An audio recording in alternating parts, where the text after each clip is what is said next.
Welcome back to WRPL. It's the podcast where we talk about all the things we're watching, reading, playing, and listening to. My name's Ben. And I'm Steve. How's it going, Steve? I'm doing well, Ben. I'm ready to rock and roll and talk about all things we talk about. You couldn't say all things consumed, you know, the tagline at the end of the podcast. Let me take it back. It's only been 117 episodes now. Let me take it back. All right. How's it going, Steve? I'm ready to consume. Oh, God. Damn. Oh, okay, one more time. How's it going, Steve? Who am I again? Steven, damn it. All right. We have a kind of I say it a lot, a weird episode. We're not talking about major releases. Well, I will be talking about major releases.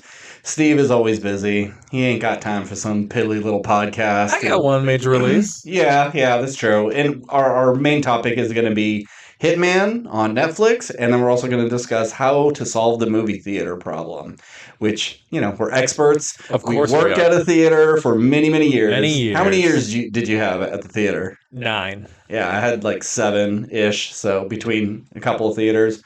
So, yeah, who better than us? Yeah. Got a few things I watched. I'll go through them really quickly because a lot of them aren't even worth talking about. But I got some news and stuff I want to just throw at you. I'll do my best to catch it. So, we didn't have like a death, but we did have like a parting of an old friend in a way. Vanna White and Pat Sajak are retiring from Wheel of Fortune after 41 years. Jesus Christ. And they both look amazing. If you said they were 41, I would believe it, but they had to have been at least 20, you know, when they started.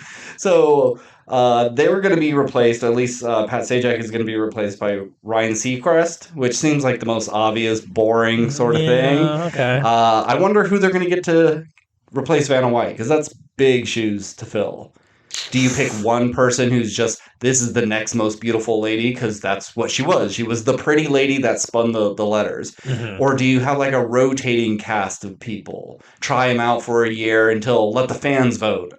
I didn't know people cared that much about The Price is Right. I mean, like, not The Price is Right, I'm sorry. Wheel of Fortune. Wheel of Fortune. Yeah. But like, you know, Price is Right. They would rotate out their women, and now they even have men showcase models. Yeah. But this is a singular person. This is like the co-host. Yeah. She's probably said maybe 41 words in her entire career, because it's like she gets 1 word a year. Yeah, be quiet and spin your letters, lady.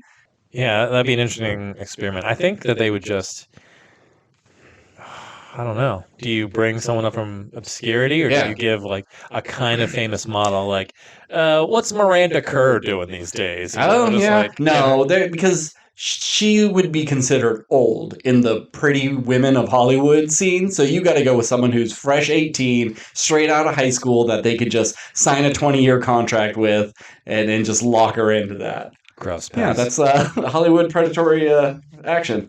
All right, we got 3 trailers I want to talk about. One I just saw today. I don't know if you've seen it. It's called The Killer's Game with Steve Bautista. I did see the thumbnail for it, but I did not watch it. Okay. I mean, it wasn't like amazing, but it was kind of fun. I'll give you a quick rundown. He's a hitman. He kills people for money, and that's what hitmans do. Yeah. Good point. And then he comes down with some terminal illness. He's got 3 months to live, and he's like, I don't want my daughter to see me like wither away and die. She knows what I do, so I'm going to put a hit on myself. So then she'll kind of get it like, oh, it was part of the biz. Not. I mean, shocking, but maybe less painful to take. So he goes to one of his enemies. It's Palm Clementif. He killed her dad, and so she's like, oh, you're gonna pay me and I get to kill you? This is amazing. And then he gets a call from his doctor. Someone fucked up your tests. You're not dying. You just need to get your eyes checked. Nice. So he's trying to call off the hit, and she's like, fuck you. We're doing this. And Terry Crews is in it as well as one of the hitmen. It just seems like a lot of fun. Someone does an uppercut with a motorcycle. What does that mean? Like, you know Guile in Street Fighter, his flash kick? Yeah. Where he jumps up and does like a cartwheel in the air? Uh-huh. Do that with a motorcycle between your legs. Okay, I got you. Understood. It looks kind of fun. We had 2 other trailers. The new Venom, The Last Dance. I did watch that one. Of all the Venom trailers, I think it looks the best. It does, absolutely. It doesn't make any sense. No. It shows him like get the symbiote from the bar where Danny Rojas is sitting. That's in the MCU. That wasn't in the Sony universe. Remember, Venom disappeared and ended up in the MCU, spilling his guts to Danny Rojas, and then he disappears and goes back to his own universe, leaving behind a little sample. Don't worry about it. I need to, because, like, are they going to explain that? Do they have a logical reason of why that is? Or are they saying, yeah, don't worry about it, it doesn't matter? Because that would be, if it's one of those hand-wavy things, don't even put it in. Find a bit of symbiote somewhere else. Don't ignore that completely. Both universes could say, whatever, that doesn't exist. We're not going to focus on that. But it's in this movie, so it has to be important. And the only thing I can think of is those guys can go to different dimensions, and they're killing symbiotes from every universe. Well, correct me if I'm wrong. The guy who gets it, isn't that... That's Chiwetel Ejiofor, who's also... Baron Mordo. Okay. Yes, absolutely. So, I mean... he could be... That could be the twist, maybe? Is that he is him? He's Mordo, and then... Because, they have... reality warping powers or whatever.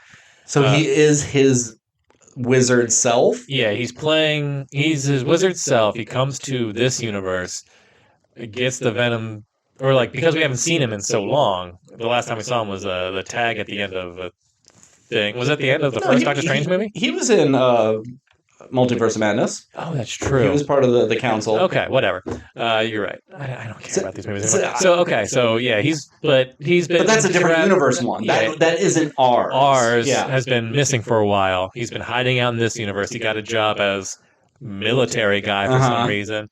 Acquired this Venom symbiote and is gonna like use it to come back and help him fight Doctor Strange. So he's a wizard with symbiote powers. That would be awful. See, if this is the same, like Baron Mordo, whatever his real name is, I was assuming that was his like Sorcerer Supreme name. That like his parents didn't name him Baron, and his last name is Mordo, right? That's got to be a hero name, but regardless, it's Aaron Morden. Okay, so Aaron Morden.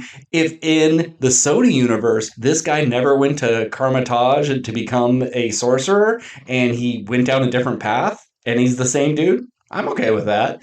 But I don't think that has any connection. There's also another comic book character who's actually in the Sony Spider-Man universe. Rhys Ifans is in the trailer for a brief second. He's playing a guitar. He has like long straggly hair. He's playing a guitar in the back of a van. Like, is he playing the Lizard of this universe? Yeah, and he's just fucking trying. Exactly. He's just like, whatever. You want to come back for? We'll give you some money. After Madam Web, there's nothing I can imagine they'd like try or care about. Well, I heard that there's a rumor that the story they had for Madam Web where the bad guy is trying to kill a Spider-Man and Madam Web has to protect young Peter Parker or whatever.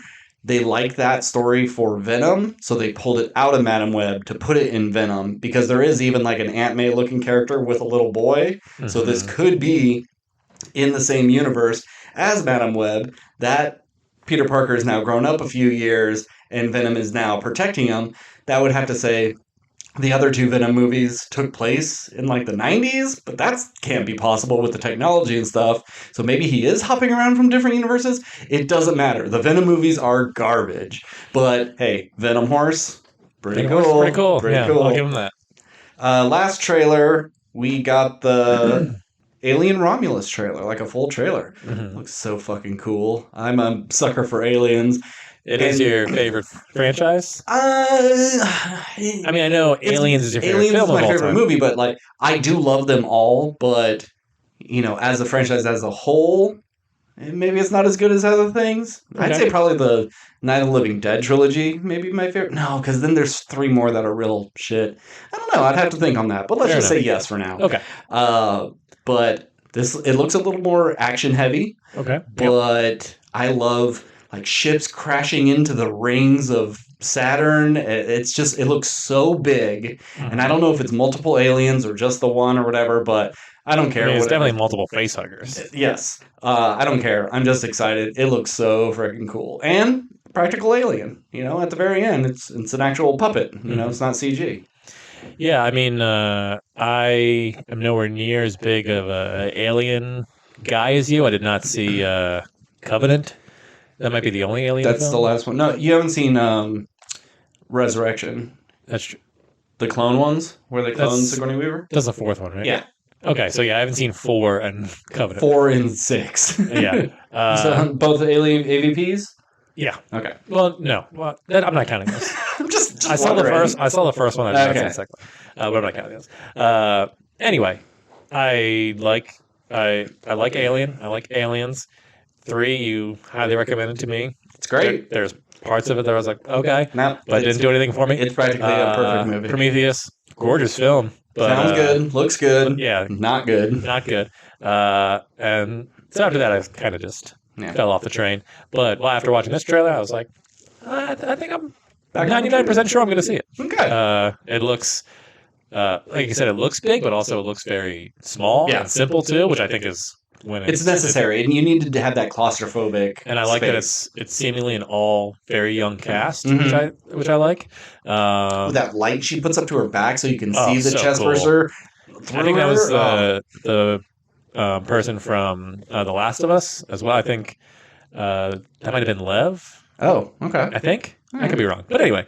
Like the game. The game Lev, yeah. I clearly, since Lev is not in the show. Yeah. But, yeah, I thought it looked cool. I'm looking forward to it. Oh, yeah. So my first thing, I consumed something new that maybe you would be interested in trying. We both love Taco Bell. And they have a new Cheez-It, giant Cheez-It at Taco Bell. Have you seen that at all? I have not seen it. So you can buy just a giant Cheez-It. It's like pretty big. Okay. And then you could get it as a like tostada, or you could get it in a Crunchwrap. And I'm here to tell you, this thing fucking sucks. I didn't eat the Cheez-It alone because I like Cheez-Its, but I would never buy them. Yeah. There's a million other crackers I'd get first. Does it count as a cracker? What else would it be? It is 100%. It's not a chip. It's a cracker. It's like a Triscuit or a Wheat Thin or a chicken and a biscuit. Oh, don't look at me like I'm fucking dumb. No one's ever said get the Cheez-It crackers. They're just like, oh, they're just Cheez-Its. You just generally call, you say get saltines. Saltines are crackers. Yeah, but everyone... Never mind. Who can fucking... But what else would a Cheez-It be? Yeah, you didn't think before you talk. It's its own thing. It's absolutely not its own thing. Okay, everybody, write in. Is Cheez-It a cracker? God, no one's ever put a cracker plate out with like a charcuterie board. And there's just Cheez-Its. No, because Cheez-Its are like garbage crackers. They're like low tier. You put the Triscuits, you put the Wheat Thins, you put the Keebler novelty stuff that has the herbs and spices in it. You don't put Cheez-Its out, and they're also too small to put anything on it.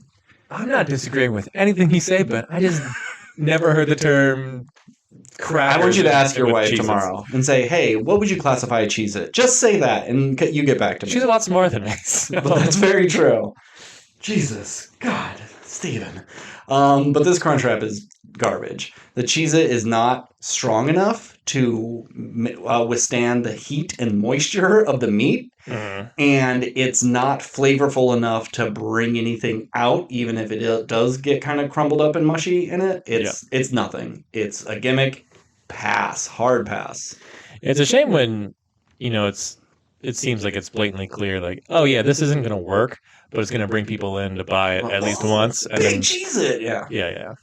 So screw you, big companies, but thank you for making other products I really, really enjoy. And Taco Bell has some things coming down the pipeline of I know you don't like the Baja Blast all that much, but they have like a Baja Blast pie and a gelato and a bunch pie? Of... Yeah. I mean, I love pie. It looks kind of like a lemon meringue sort of pie. Okay. I guess if you're going that route. Yeah, it's not like chunks of Baja Blast, like an apple pie, but just chunks of... I was imagining apple pie, but they just infuse the apples with Baja Blast. No, that's pretty gross. Okay. Let's get into some of the stuff I watch. I'll try to get through. Oh, do you want to roll? We got to do it first, yeah. And we didn't do it last week, so You roll first. Yeah. Alrighty.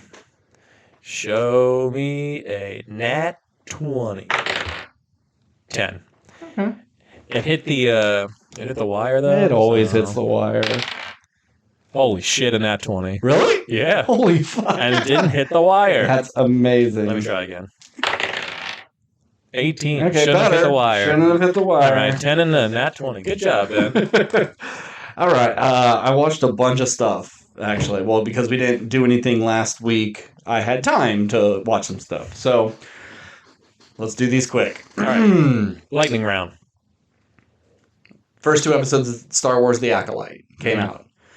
It's fine. You know, I'm not jizzing my pants over it yet. It's not at the level of an Andor is, but it's not nearly as bad as Book of Boba Fett or Obi-Wan. Excellent. I won't be watching It's right in the middle. It's better than Ahsoka so far, but it still feels like Andor. You watch that and go, oh, this is a sci-fi world, and you watch Ahsoka and go, oh, this is a Disney Star Wars television show. It looks more like the Disney Star Wars television show. Some of the writing's not great.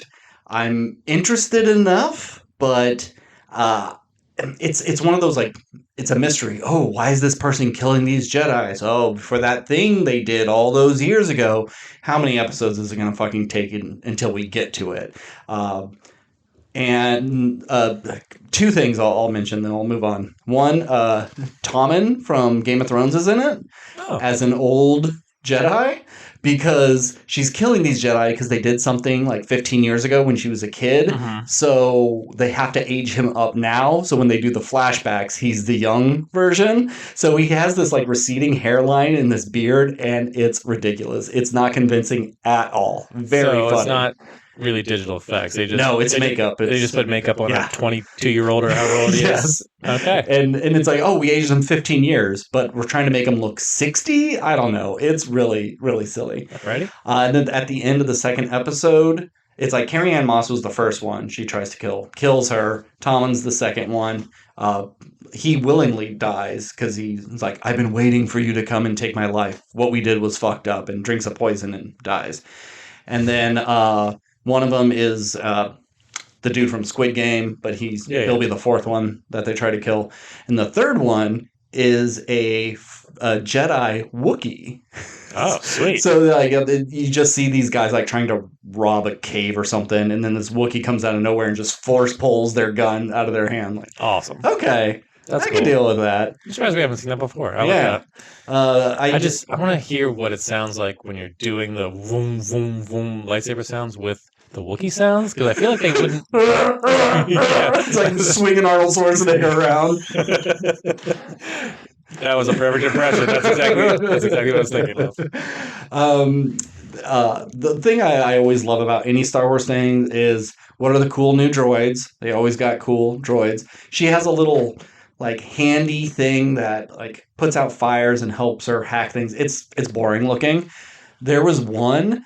It was just kind of a neat idea. This ship that she's on is being piloted by droids. The ship is going down, and so they go back into chair mode. So like their arms that are controlling just become the arm rests, and then their heads turn sideways and are the headrests. And it's amazing. It's such a simple little trick, and it's so cool. I love it. And then there's a cute little alien that's one of the Padawans, and he's just like kind of like a gorilla with a hamster face, and he's like really little, and he's just sitting with all these human kids, and it's just adorable. He's just a real cutie. Yeah, that's it. I'll keep watching, but you know, I'm not like I said, jizzing my pants over anything. Alrighty. I watched Under Paris, a Netflix movie it's a French movie about a shark that gets in the Seine, one of their rivers. It's a mako shark. Okay. And I thought it was like a B movie, or yeah. Well, I thought that they were going to take it serious because there's going to be this big triathlon where all these swimmers are in it, and of course the mayor is like, we can't shut it down. There's $1 billion in this. We'll be able to host the Olympics if this goes off. And like, you can't do it. There's a shark in there. And so you have activists and a scientist who lost her team to this shark, and it's growing much faster than normal. And you think it's going to be just relative straightforward. Shark's trapped here. It's going nuts and killing people. But it's actually kind of like a mutant shark. It's growing way too fast. Its baby has grown way too big for how old it's supposed to be, and it's already pregnant. The baby's pregnant? The baby's pregnant. Like, this shark has these teeth. These teeth fall out when they get to sexual maturity. It still has these teeth, and when they cut it open, all these babies spill out. Like, this is like a freak of nature sort of shark. And it is spawning. There's like hundreds of them in the catacombs under France. And then it just becomes a bloodbath. And they set up earlier where there's these old World War II artillery shells at the bottom of the Seine. And one gets set off and it causes a chain reaction and bridges are blowing up and it blows the whole river to shit. And at the end of it, France is flooded, filled with sharks, and our heroes are like trapped on top of a roof. I'm like, what the fuck? This movie went from very straightforward and normal to kind of crazy. And sounds kind of awesome. It doesn't truly redeem it, but it makes it like that last half hour, or 45 minutes, a lot cooler because there's a feeding frenzy at one part where this activist is like, no, I could communicate with them and I can help her, and just annihilates her. It's great. Yeah, a lot of people getting their limbs cut off and people stepping over each other and pushing them in water so they could escape. It's kind of fun, but you have to get through the beginning, which is kind of a slog. All right, I'll be sure to maybe watch a clip or two on YouTube. Yeah. This is one you fast forward until you see red on the little scroll. Got it. Okay, and I guess the last two things I have, I mean, because I've been watching like Interview with a Vampire and Smiling Friends and My Adventures with Superman, but those are all still going on. All good shows, even though I would not recommend Interview with a Vampire for most people. You have to be kind of into that series or a big vampire fan or you're gay. It's a pretty gay show, but I'm enjoying it. I'm having a good time watching it. I watched both new releases this weekend. What do you want to hear first? The Watchers or Bad Boys 4? Give me Bad Boys 4. Okay. Did you watch Bad Boys 3? Yeah, I've seen them all. Okay. I've only seen 1 and 2. It's just as bad as any of them. I mean, the first Bad Boys... it's in the title. The first Bad Boys is a fine movie. It's a fine buddy cop movie. It's relatively funny. It was okay. Second one, they try to go bigger and better, go to Cuba, and it has Michael Bay problems. And then the third one, they're too old for this. Not that funny, but it's fine. This one, it's more of the same. Very unfunny. Like I don't know why the people in my audience were laughing. So it's just completely... Like, some of their jokes are, how close can we get the camera to Martin Lawrence's face while he's catching jelly beans out of the air? And he looks like a caricature version of himself. He's so old and jowly, and they get the camera way up there. And then you're seeing it on a big screen. It's disgusting. And they do it multiple times, like guns in his face. He's trying to drink punch out of a punch bowl that's leaking, and the camera's all... And everyone's just howling at how... quote-unquote funny this is. It's not the Maybe story. Maybe it's not for you, Ben. No, because there's no jokes. It's just... No, I mean, if people were laughing, maybe there are jokes, just not jokes you like. Okay. All right, we'll leave it at that. But the story's not interesting. There's a lot going on that doesn't need to... Ray Seahorn's in it. I don't remember. Was she in the last one? Because she is... I don't think so. Joey Pants, their captain who got shot in the last one. That's his daughter. And then she has a daughter, too. And Mike is married to his physical therapist. And then his son from the last one comes back. I totally forgot he even had a son. That was even a plot line of the last one. Will Smith had a son? Will Smith's son. I didn't see the third one. So. Oh, you didn't? Yeah. Oh, sorry. That's all I wanted to. Oh, that's right. You did say that. Well, he has a son in the other one. He had an affair with some Spanish lady, and then they put a hit on his boss. And then they kind of retconned that. And anywho, it's not funny. But... You know Martin Lawrence's son-in-law, the Reggie? guy? Yeah, he gets the best part of it. He's getting, Martin Lawrence is just telling him, like, you got to get a job and blah, blah, blah. He's like, I'm in the Marine Corps. I just came back from a tour. Like, fuck off. So he's just at home playing video games, and they call him up. There's a bunch of men coming in, save my wife, save my daughter. And he goes ham and kills like 15 motherfuckers. And he goes nuts. And it's the best scene of it. I occasionally go back to that scene in Bad Boys 2 where they meet Reggie for the first time. It's just a great scene. Like Bad Boys 2 is a bad movie, but there's some good stuff in it, I think. That's the one I haven't seen the most. You know, it's like it's been so long. I saw it the one time and never went back to it. I think when it came out, I was at that age where it's like, oh, this is really funny. Even though I recognize, like, I don't think this movie's that good, but I had a good time. Or I think if I watched it now, I'd be like, oh, this movie's super fucking stupid. Yeah. But from a nostalgia standpoint, I remember really enjoying too. Yeah. Anyway, go ahead. That guy is so lucky. You know, he's not an actor. The only thing he's in are these movies. So every 4 years or so, you know, they call him up and say, hey, you want a paycheck? I'm like, okie dokie. And he actually gets to do something cool this time. And I bet Martin Lawrence is so happy to have gotten this role back in the day when he did, because what else is he doing? Will Smith, at least, will always have a career. But this is the first thing he's had since The Slap, right? Well, I think it... So, Emancipation came out after The Slap, or around that time, because I think it was around Oscar season, I believe. And then because he had King Richard, which King Richard was nominated for. Emancipation was after that. What's Emancipation? It's where he was playing like a runaway slave. It was an Apple movie. I think it was Antoine Fuqua who did it. Okay. Doesn't matter. No one saw it, especially after that whole thing. And then I think he had one more thing, but it was like a small or like a side role kind of thing. Okay. Yeah, but I would say pass. This is definitely the worst out of all of them. I mean, there's an alligator that eats some people. Oh, yeah, and the whole thing is there's a secret mole in the police precinct. There's always a bad guy that's pretending to be a cop, and it's so obvious who it is. Well, before you say, I won't say if you don't want me to. No, I don't care about this franchise. Is it someone from that we know, like from previous movies? No. Okay, then never mind. I don't care. So they want you to believe it's the new chief. Like, she seems very suspicious through most of it, but it's actually her boyfriend, Ioan Griffin, Mr. Fantastic himself. Oh, wow. He's like the new mayor. And he's like one of the main new characters that shows up. Like, okay, you're the bad guy.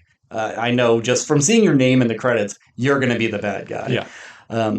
And he gets eaten by a crocodile, big albino. And that's another thing, like at the end, like, oh, we got to set this in a cool place. Here's an abandoned amusement park that also had alligators in it, but it shut down and the alligators are still living in there, or rumored to live in there.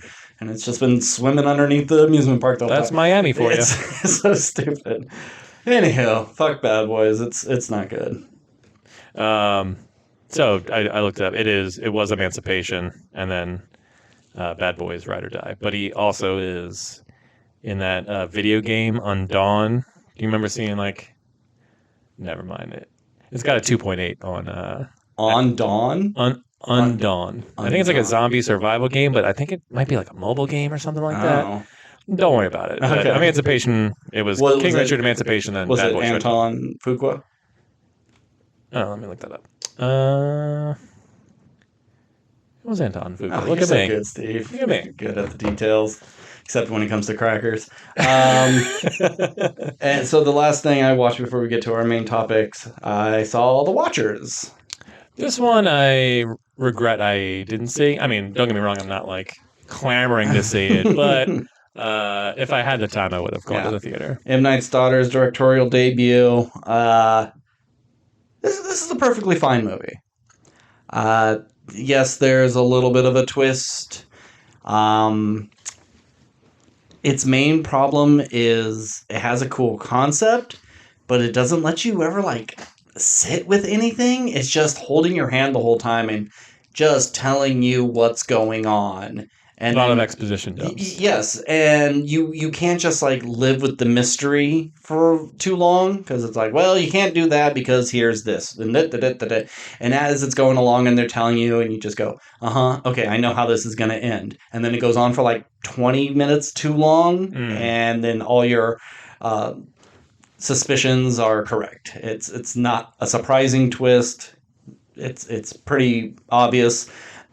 And the whole did you enjoy the characters? Was it scary at any point? I mean, the characters aren't much of anything, and it's not very scary. You do see what's out there, who the Watchers are, and there's some, ooh, okay, that looks kind of neat. but you're not scared at any point. Nothing gets to the level of like that alien walking by in Signs, you know? Which is such a simple, like... And you watch it now and it's like, why was that scary? Yeah, but at the time, it was... Yeah, it was a good jump scare. Yeah. I don't know what's going on. Maybe we've just been desensitized to jump scares, so Yeah, it means nothing now. But yeah. Simple filmmaking sometimes is the biggest filmmaking you can do. So I won't spoil anything of who the Watchers are, how it resolves. I'll just leave it at that. It's just perfectly fine. You know, it's like a C+. All right. Yeah. On to our main topic. Main topic. So our main topic was going to be the Watchers because it just made sense. It was the big movie release that we gave a shit about. But knowing Steve, he wasn't going to get a chance to go see it. So I watched a movie on Netflix. We watched a movie on Netflix. Well, I watched a movie on Netflix and then told you, if you can't see Watchers, watch this. Because, hey, 2 hours at home, you can do that. So we watched Hitman, Richard Linklater and Glen Powell joint. Obviously, Linklater directed it. They both wrote it together based off of a true story. Kind of, sort of. Based off a real person, but not... Basically... 99% of this movie is false. Yeah, like, hey, you have kind of a cool story. Can we just fuck with it and turn it into whatever we want? Sure. It doesn't matter. You're going to die before this movie comes out, so we're going to do whatever we want. Yeah. I saw this I kept coming up on TikTok, people seeing this at festivals and like, hey, this doesn't come out for 2 weeks, but it's going to be the talk of the year. It's going to be the romantic comedy of the year. Everyone's going to love Glen Powell after this. This is the one. This is one of the good Netflix movies. So like, fuck it, I'll watch it. What'd you think? Oh, wait, let me give you a quick synopsis. And actually, I've been talking too much. You give a quick synopsis. All right. Hitman, starring Glen Powell, is about a dorky college professor who does part-time work with the New Orleans Police Department. And he's basically just doing like tech stuff, but they're undercover guy who usually pretends to be a hitman in order to trick criminals, essentially, who want to hire someone to kill their spouse or their friend or their business partner, whoever it is, and arrest them. This tech guy jumps in, takes over as kind of the wannabe hitman, and he's just a really good actor. And then he falls in love with one of his marks, and hilarity ensues. Yeah, more or less. He finds he has a knack for it. And not just playing one character, but tailoring himself to the client. What do they want in a hitman? Do they want just some redneck with a gun? Do they want some like greasy European person? Do they want Tilda Swinton? There's a lot of fun characters he makes, and he's having a blast. I wish there was more of it, or if the whole movie was this, because that's some of my favorite stuff. Do you have a favorite one of his personas? I mean, probably the Tilda Swinton one. That one was surprising. It's definitely the most creepy and sort of like, because the other ones being the Russian all leather guy, or he kind of looked like Tommy Wiseau. Or doing the red, like, you can kind of imagine they're very character-like, but you can kind of imagine this weirdo actually existing, and like, oh, this is the kind of person who would not only do the hit, but probably eat them after. He was just very creepy, so I liked that character. I really like his Patrick Bateman. That's a good impression. Like, he's doing such a good job at imitating Christian Bale, and what a weird face and smile. Very good. But overall, did you like this movie? Overall, I did like this movie. I like this movie too. Yeah. I have I have issues. Sure. But from beginning to end, I think it was pretty tight and flew by. I was never bored. Yeah. I think your two leads are very charming. And she's so pretty. She's so pretty. Yeah. It's I thought their chemistry was really great and fun, and I like where the story goes. I think the story is there's not a whole lot there, but No. for this kind of movie, when it comes to romantic comedies, that's not really what we're here for. We're not here for the story. We're here for the chemistry and the fun. Yeah. And I had fun. Yeah. From beginning to end. It has the same things as a lot of romantic comedies where, oh no, I'm caught in a lie, and now I have to lie this entire time. Will I ever be able to get their trust back? That's like such a typical trope thing. So I knew that was coming, and it's kind of a weird one because he's lying so hardcore. He's being himself, or at least the person he's kind of becoming now that he's found his confidence.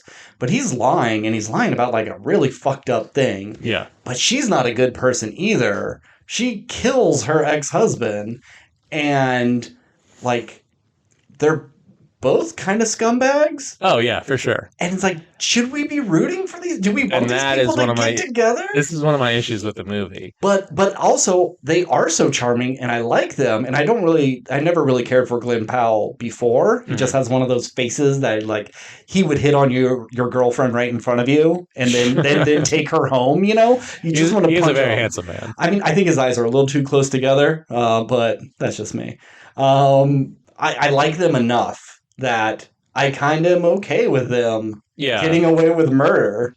Yeah, by the end, it didn't bother me that they ended up together at the end. It kind of, in my personal opinion, felt like it was out of character for Gary to end up where he does. Yeah. Because he spent the whole movie, and he's or a big chunk of the movie, he's just a dork, and he's into like watching birds and he's got two cats, and he's a philosophy professor, like typical. Oh, I'm such a dweeb, and girls don't really like me, even though I had an ex-girlfriend or wife or whatever. Ex-girlfriend. And, they usually do it with women, where they're just like, they're so gorgeous, you can almost like, I don't believe them doing this thing. Yeah. But then here's this other guy who's like, he's so hot, and you just put glasses on him, like, no one finds Gary attractive. It's like, are you kidding me? The dude's cut. I saw Top Gun. Exactly. Like, you can just see him when he's wearing his polo shirts and his khaki shorts. Like, his arms are still pretty big. Yeah, even when he's like got baggy clothes to hide his body, you're like, oh, that guy works out. Yeah. But whatever. I mean, it's a movie. Who cares? I really like this movie, and by the end of it, I thought, this is what Ghosted wishes it was. Yes. And it just is so much better, because it's not only is it better acted, it's just a more interesting story. Ghosted is kind of ridiculous. I think you could put swap these casts, yeah, and you would get essentially the same thing. Yeah. Like, I think Chris Evans could do this character, for sure. and Ana de Armas could do her character. Yeah.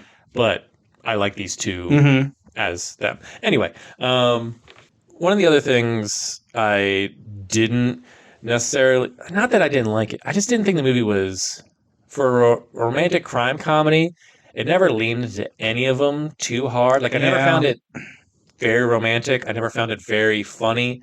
I never found it very, like, crime heavy, even though crime was, like, through the through line. And you have the whole subplot with her husband and stuff. It just never seemed to lean too much into one. I'm not sure if that's necessarily a bad thing, because like we said, I did enjoy this movie. But if it's like, if I don't know if I'd recommend it to someone who's like, oh, I'm looking for a good romantic comedy. I was like, I really like The Notebook, and that's a romantic comedy. But you know what I'm trying to say. Like, if you're looking for romance, it's not really that romantic. No, but it's kind of, I don't like you saying like, oh, it's kind of sexy, because I didn't really find it sexy, but I know what they're trying to show. I think there's parts that are sexy. But it's not a sexy film. We don't see that all that often. I don't want to even say the sex scenes are graphic, but they go on longer than expected. There's more of them than I expected. I thought after the first time they banged, that'd be it. This is Glen Powell part of the movie. I was like, and then she seduces me with the captain's hat. Oh, and then we're in a bathtub, and yes, I am touching her boobs the whole time. Yeah. That has to be in it. It's in the script. I don't write this stuff. Yeah. Let's talk about the director. Do you like Richard Linklater? I do, for the most part. When I started my young mind into exploring more films. I found Dazed and Confused because I heard it was a classic. Love Dazed and Confused. School of Rock? School of Rock, great. One of the all-time great comedies and Jack Black performances. No one, as far as I know, no one but me saw Everybody Wants Some. Everybody Wants Some, great film. It's the 80s version of Dazed and Confused. Yeah. I really enjoyed that movie. I like A Scanner Darkly. Never saw Scanner Darkly, didn't see Moon 10.5 or whatever. So, I mean, he's got stuff I haven't seen. Now, Boyhood, I hate with a passion. I think it is one of the most overrated movies of all time. Great concept. But I fucking hate that movie. So that's my relationship with Richard Linklater. Everything I've seen of his that he's made, I've enjoyed, except for this fucking thing. Yeah, I would agree with that. But this doesn't feel like a Linklater movie. No. At all. It feels like any other Netflix movie that just so happens to have a pretty recognizable director to it. I have no real opinion on the direction of this movie. It feels very by the numbers. Sure. There's nothing like flashy or interesting about it. Yeah. It's just kind of, it just feels safe. Like you could have put any director on here and you would have more or less got the same product. Yeah, probably.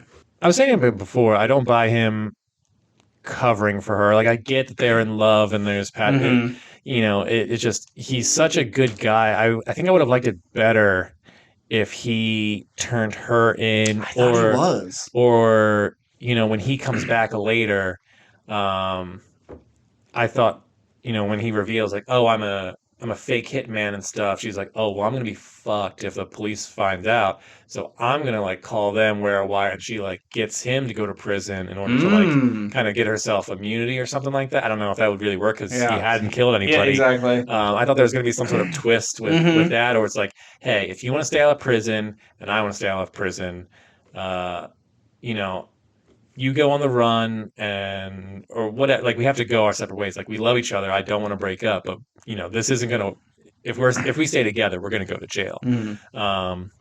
Yeah. Some sort of like bittersweet ending. Sure. But it's just, I could also see them like now they have to do the job together. Now they're a team of assassins, you know, some dumb shit like that. When the movie was getting into it, I thought he was going to have to I want you to kill the boss, the big mob boss's wife or whatever. But then the mob captures him before they could arrest the other guy, or even after he gets arrested. And they're like, you need to do this thing. And he's trying to get out of it. I'm not, oh no, I'm a fake killer, but they don't believe him. And now he's forced to do a killing. You know, I thought it was going to go down a kind of a sillier path. Yeah. I'm glad it didn't. I thought the guy he got at the beginning, I thought he was going to come back somehow and try to screw him over. Like his revenge would be outing him to his girlfriend, but it makes more sense that I just know him as Dwight from The Walking Dead. The cop that he took over for. Yeah, he was the guy who was Negan's guy who had a burnt face. Yeah. I didn't realize that was him, but now I see it. Yeah, I even thought, oh, maybe there'll be a twist where because the cop guy lost his job, I know he came back and was like working under Gary essentially. I thought maybe in order to supplement some income, like when she didn't want to get Ron to kill her husband, or Ron refused to kill her husband or whatever. It's like, oh, I hired a different hitman. Yeah. It's him. And he's like fake doing it. Yeah, because like, the whole movie's just like, hitmen aren't real. There's no actual people who like do this kind of thing. It was like, oh, wouldn't it be funny at the end? She does hire a real hitman, and then it's like they have to face off. Okay. And so by killing him, you know, like Gary is willing to kill a bad person because like that cop, he was the movie said he's like, oh, he's a racist, homophobic asshole, a dirty cop. But at the same time, like he was doing his job, and we don't see any of that. Yeah, we don't see him talk to what's her name from Parks and Rec, Retta. Yeah, not like using any slurs towards her or the whole movie. He was more or less a pretty good guy. Like he's a little crass, but he's just doing his job. He looks that way because he has to play a part. You shave him up or whatever, he would look like a normal, decent human being. Mm-hmm. They didn't show him being a piece of shit enough. Until the last second. And even then, he wasn't like calling her a beaner or anything like that. I'm going to deport you to Mexico. You know, they say he's racist and homophobic and misogynist, but they don't show any of it. They just say he beat up some kids. And because like, who's the villain of this movie? Because it should be her. Mm-hmm. Yeah. Because she's putting Gary in this bad position, but then it becomes the cop guy, but you never establish him to be the villain until the last until he needs 10 to minutes be, of the movie. See, I thought you were saying, like, she couldn't get Gary to do the hit, so then she gets the other cop, but the other cop is just pretending to be a hitman. Well, I was going to say either way. Just because he's hard on money, and he's taking the money, and then he's not doing the job, you know? He's just scamming these people. Yeah. And then when they come and go, hey, I paid you all this money, he, like, flashes a badge, and then they run off, you know? That'd be smart. Yeah. So that's a movie in itself, you know? He's just you want to be hit? Just running a scam, yeah. That's how we get murdered. Yeah. Do I have anything else about this movie? A waste of Retta. She's so funny. Yeah. Didn't give her anything to do. She's in it more than I would expect a character like that. I think I'm not. What was her name in this movie? Ooh. I don't know. Madison. Okay. I feel like the actress who plays her, I'm going to butcher her name, so I won't do it. What's her face from Morbius? The actress who plays Madison is very good at playing crazy chick, because every time you're just like, oh man, Gary, you got to get rid of this chick. And the way she like switches from like sweet and innocent to like troubled to just like smoking hottie. I was like, I get it, Gary. I'd kill a cop for her too. So I've seen her in like small parts throughout. Yeah, I'm looking at her IMDb, and she's never been anything. I think this is probably her like highest profile thing that she's like a main part of. And I think she's great, and I look forward to seeing her do more stuff because she's also in she was in Andor. She was the one that Andor's girlfriend. Yeah. Okay. The one that gets tortured a bunch. Right. She doesn't do a whole lot in Andor. Yeah. She's just there. Yeah. But I really enjoyed her in this movie. And I feel like Glen Powell's been around forever, but really like looking at his IMDb page, he's always been kind of like small part guy until he got Top Gun. Yeah. And everyone's like, this Glen Powell guy, they really force him onto us. It's like, he's only been in like 3 movies, people. I heard it like he's the next big thing, 15 years in the making. Like, he's just kind of always been around, but it's taken this long. I think he was in Scream Queens with I think so. Yeah. I mean, he looks like he'd play a college douchey guy. Frat boy. He's got a very douche face, but still very handsome man. Yeah. It doesn't make me more excited for Twisters, though. No, not at all. I got one last thing for you. All right. The whole movie posits this idea because he's a moral or a philosophy professor. Yeah. Can you change who you are if you act a certain way? Do you eventually just kind of become that person, or if like you believe hard enough, can you change who is there? Do you think that is a thing that you are capable of? Do you think like if I, Ben last name, decide to be someone cooler or some like, do you think you can fake it until you make it? I think, should more people do this? Me? No. I think I'm too self-aware, and I'm like, this isn't me. This isn't me. It just feels icky, and I just instantly drop it. But I think for other people, I think it's just learned behavior. Just a pathological liar, they do it so often, then they start believing their own things. I think it's the same thing. It's a habit. You got to get into it, and then it becomes normal. And then if it's something you're doing and you're not thinking about it, well, then that's just who you are. It's not a habit anymore. It's just is. It's an interesting idea. I like the moral ideas behind this movie. I wish maybe those were explored a little bit more, but no, I know that's just like background noise. But I did Google this guy afterwards to see how much is true, or if he happened to date a mark or anything like that. And it's just like, oh no, he just lived in Texas, and I mean the teacher thing's true, and having the two cats named Id and Ego is true, and then everything else, and working for the cops, going undercover as a hitman, that's all true. But everything after that is all just Hollywood bullshit made up.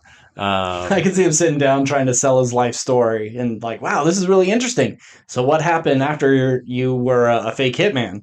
Well, like settled down and, came here. I fished a lot. I retired and, had a good life. Yeah. Okay. Ooh, so we're going to give you a hot actress to make out with and then have you kill a guy at the end. I've never killed anybody. No, what's that, you dick? Okay, we'll put it in the movie. And it's a cop, too. Oh, don't make me kill a cop. No, I'm sorry. You're going to be dead by the time this comes out. So we jump forward at the end. It's a few years later. They have a kid. Two kids. And they're just living the good suburban life. They say they met at... Did they say like a police... cafe, like the Please You Cafe. The Please You. See, I thought they were saying. So that's where they actually met. Yeah, that part was true. I thought they were saying, oh, we met at a police, like if they had a little place where the police officers could get meals, because I figured the story was they had to bring her in for questioning and stuff, and then they met at this little cafeteria place, and then just told everybody, well, this is how we met, but they orchestrated it so they could start dating, openly. But no, okay. I just misheard one word. You just misheard one word, yeah. And thought up everything else. Yeah. All pie is good pie. If you were Gary, she's sitting across from you, would you, in that same scenario where it doesn't seem like she really wants to do this, would you tell her, well, don't do this? Or would you go like, well, no, you're still here. You're hiring someone to kill your husband. I'm putting you away. If she's my first person, I'm probably like, I need to prove that I can do this job, and she's going down no matter what. But if I've done it a few times and I've seen the pattern of the scumbags who do it, and this person genuinely who just think they don't have any other way out. Exactly. I would like to think that I would try to steer her away. Yeah. Because then I want to go hit on her later and start dating her. Last question, and then I'm done. Okay. I swear.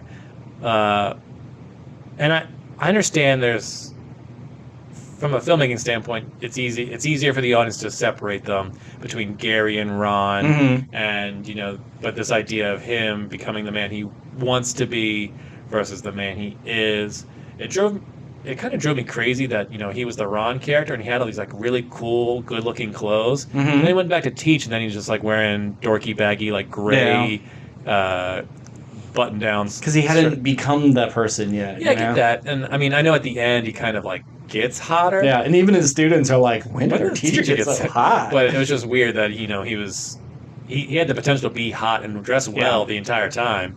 But he was just like, no, that's just a character. I'm going to wear this shit that makes me look like a dweeb all the time. It's like, well, why don't you can still be a dweeb, just wear the cool clothes. I think it's also, to keep your sanity, you have to have some sort of cutoff. Yeah. I can't adopt those sort of characters because this is who I really am. And I guess he did say in that one scene, he wants to be unmemorable, and he wants to, he's not going to have interesting conversations and, an interesting face. So if that's Gary, then I guess that makes sense. Yeah. So, but it's just always one of those things where it's like, oh, so you could be cool right now. You're just choosing not to. But I like that he decided to keep his car because it fit the persona of keeping a low profile. Smart. Yeah. I gave this. I think I give it a B+ or A-. I don't know. It's I really enjoyed this for what it is. I think it does a really good job, and it has some memorable bits, especially all of his little characters. Yeah, I want to say B-, but I'm going to give it a B because all my picks, my nitpicks are kind of minor because I did enjoy myself all the way through, and it's been a pretty. I've seen a lot less movies than you, but it's been a pretty weak year for movies, so this it's probably in my top 10 so far. And it'd be like near the bottom of the top 10. But I don't expect it to be there by the end of the year, but we'll see. But yeah, just a surprise little nice slice of pie or whatever. And that's a good segue, because it has been kind of a shit year for movies. The theater industry is kind of taking a nosedive. Why movie theaters aren't doing so well. I've seen a lot of discourse on different platforms, and everybody has their own takes. Some people say, well, the movies just aren't that good. Well, that's not true. We've had some really good movies this year. And something like Furiosa, we should have guessed wasn't going to perform that well. The first Mad Max didn't, but I figured with the love of Fury Road now, that would make people really want to go out and see this one. I mean, it was so bad that in its second week, Garfield bumped up to number 1. Oh, really? Yeah, it was number 2 its opening week, and then it became number 1 next week. Wow. That's really sad.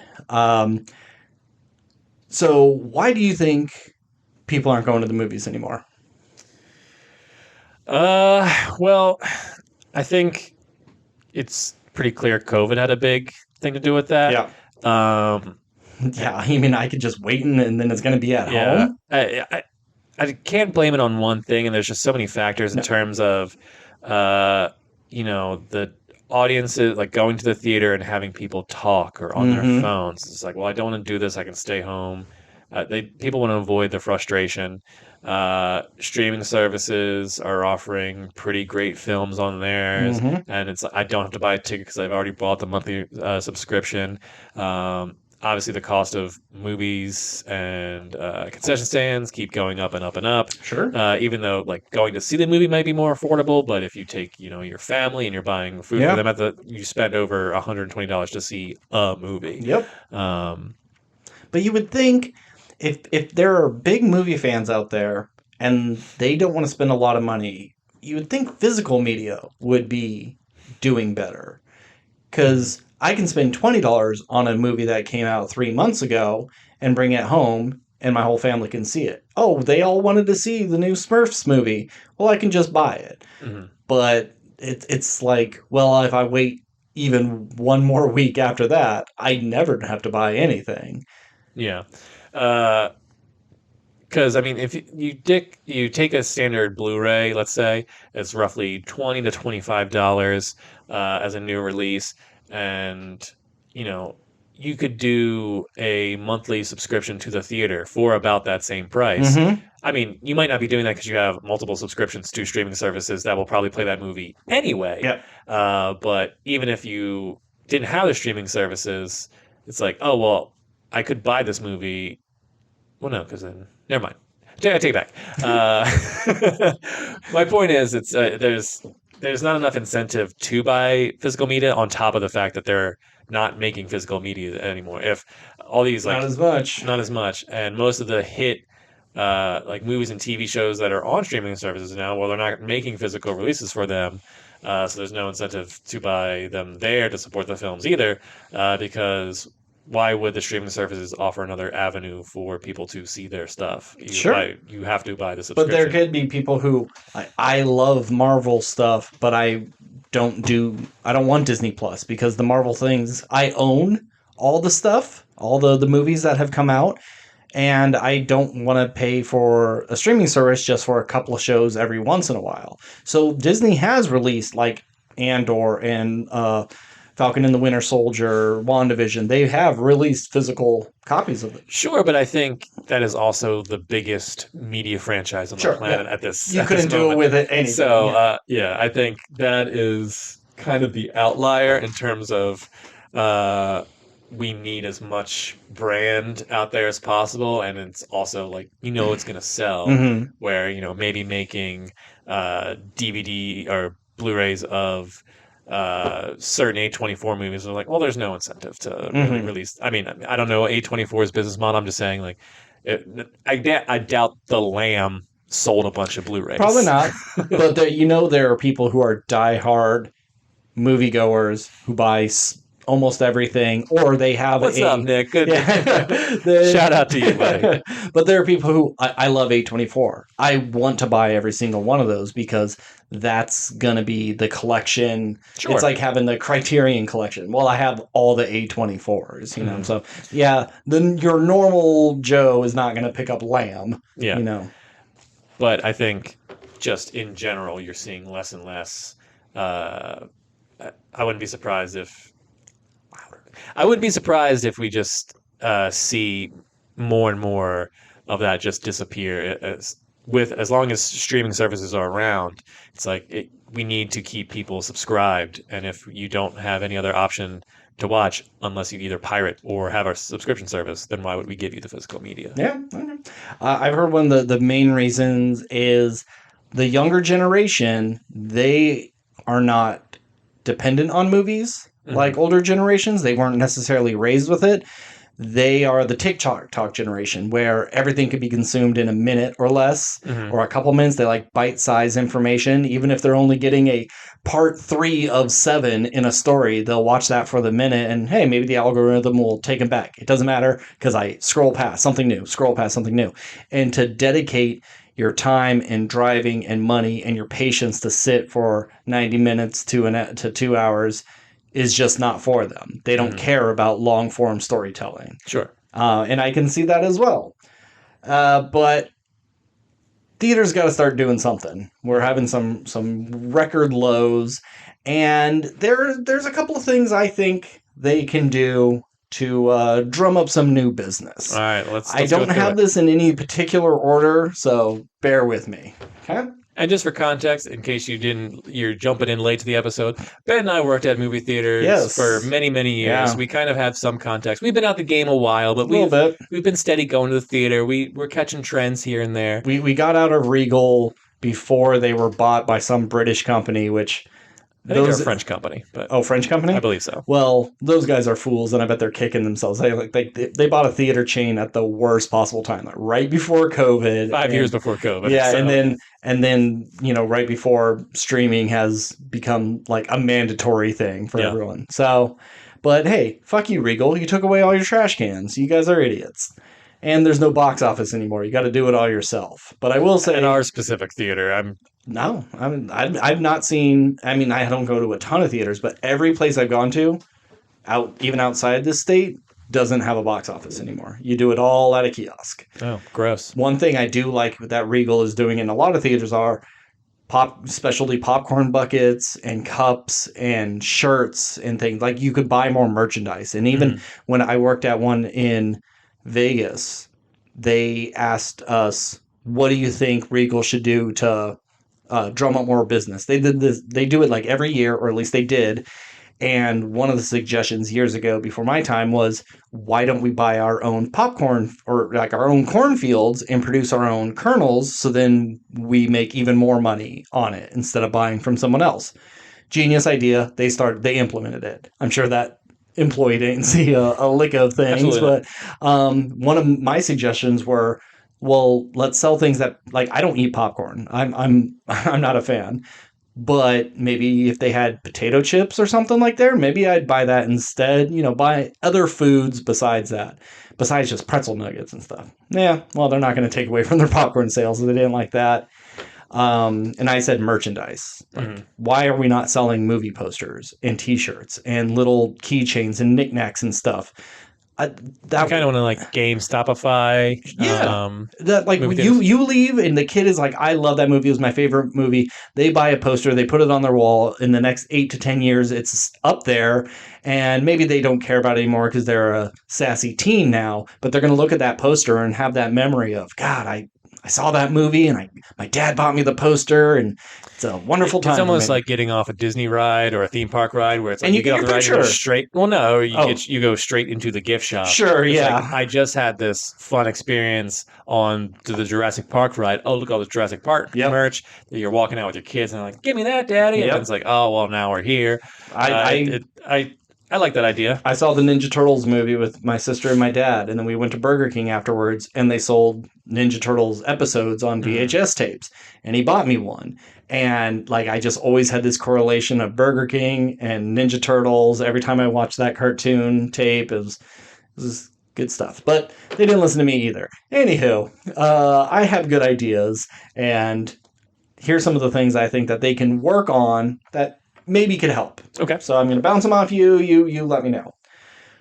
All right. First thing is, have your start times reflect the actual start time. Agree. This is something we've gone over. This is our biggest complaint. You go to the movies, it starts at 6:30. It's 6:45, 6:50 before the actual movie starts. You look at the show time, it says it's 1 hour and 55 minutes. You go, okay, I should be home around this time. Yep. Nope. Add 20 minutes to that. Or 25. Minimum 20 minutes. And there have been a couple of show times I've gone to where it has been a bit shorter. You know, it started a bit quicker. But I think you need to, and this is something to absolutely would not do, is just like reduce your ads. Yeah. You know, they are going to be mandated, their trailers by the studio. But do we need 6 trailers before every single movie? I say 3 max. That gives you 6 to 10 minutes, depending on those trailers. And you get 1 ad. Do your dumb Pepsi popcorn ad and then be done with it. All that pre-show stuff, if people want to come early, that's your opportunity for ads for the theater or whatever local, like, come to this community college in this area or whatever. You can do all that for people who want to come early because they want to make sure that they see those previews. Because I don't want to get rid of trailers because I think they're just such a staple of the movie theater experience. Exactly. And yeah, then you get your 3 trailers or whatever, and then you get your 1 ad. And then start the fucking movie. So like, if it says 6:30, that movie starts by 6:45. Yeah. At the latest. Yeah, I don't know how many times you're watching trailers and you're on your like 7th one and you hear someone in the audience, probably some old dad just going, "Oh God, another jeez!" And sometimes it's me. But speaking of trailers, that goes into my next thing. Don't put trailers online before people can see them in theaters. A minimum of 1 week. You want to get some of the rabid fans of a certain franchise. You advertise, we're showing the Five Nights at Freddy's 2 trailer before this Blumhouse movie. And it's not going to be online for 2 whole weeks. You're going to have people who are going to pay to go in or sneak in or something. Like, there'll be some sort of engagement.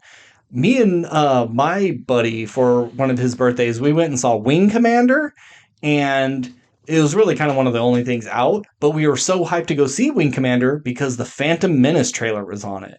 And it was hard to watch trailers online at that time. There was no YouTube to just jump onto. And there was a guy in the theater who was like, "This is my 3rd time seeing this movie because I come for just the Phantom Menace trailer." And he watched the Phantom Menace trailer and he left. He paid for that ticket.